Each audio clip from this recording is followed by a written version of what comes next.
Alors, Parashat Teruma, une paracha où le cœur central de la paracha, c'est ce fameux passouk, Ve'asuli migdash ve'shachamti betocham. Vous me ferez un migdash, un sanctuaire, et je résiderai betocham en vous. Et on voit que, en vérité, c'est bien que ce soit central, mais c'est pas au début de la paracha. Au début de la paracha, on nous parle d'abord et avant tout de trois mots. Asher idevenu libo. C'est-à-dire que Asher, peut être, tu peux le dire Asher, l'écrire Asher, ou alors l'écrire aussi avec un point ou le dire Osher. Osher, c'est la richesse, c'est le bonheur. Et il est conditionné par quoi? On sait que Asher, la tribu même de Asher, c'est celle qui a amené l'huile au Beth Amikdash. Que l'huile, il y a beaucoup de secrets dedans, ça servait pour tout. Et en vérité, d'où provient ton bonheur et Aïn, ta richesse? Il devenu. Elle provient de ta capacité à donner. Ça, c'est lié à ta richesse, à ton bonheur, je dirais, dans ce monde, à ton épanouissement matériel. Maintenant, le mot qui va être lié à la suite de toute la paracha, dont le Mikdash, la Ménorah et tout ce qui s'ensuit, c'est l'ibo, c'est le cœur. C'est-à-dire qu'Akadosh Baruch Hu, avant même qu'il te permette, ne serait-ce que de poser une pierre, la première du Mishkan, et encore plus, avant même qu'il ne réside en chacun d'entre nous, il veut sonder ton cœur. Il veut voir si tu es là par ton cœur et comment dire, par amour sincère pour lui, ou si tu es là pour te gonfler en fait.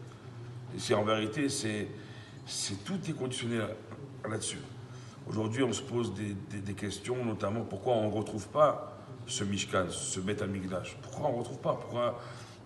Pourquoi il a fallu seulement, et c'est l'histoire de Purim qui est calée entre les deux, 70 ans entre les deux Beth Amikdash, et nous, depuis le deuxième, ça fait presque 2000 ans. Pourquoi? Alors, le sod, il est là.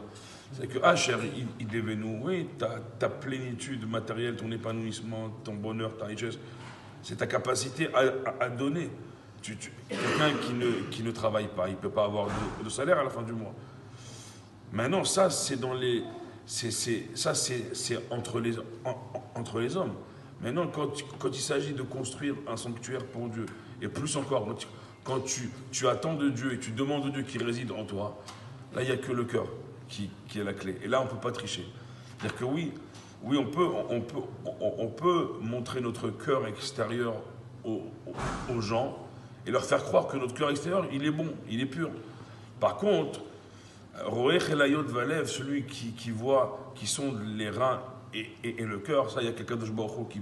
Et si Toho Kebaro, si notre intérieur, il n'est pas comme notre extérieur, Dieu, il le saura. Et c'est même pas que tu pourras prétendre à ce que Dieu réside en toi, tu pourras pas prétendre à construire, ne serait-ce que mettre une petite pierre. Pourquoi? Parce qu'Akadosh Baruch Hu, il a pas tout créé pour son honneur.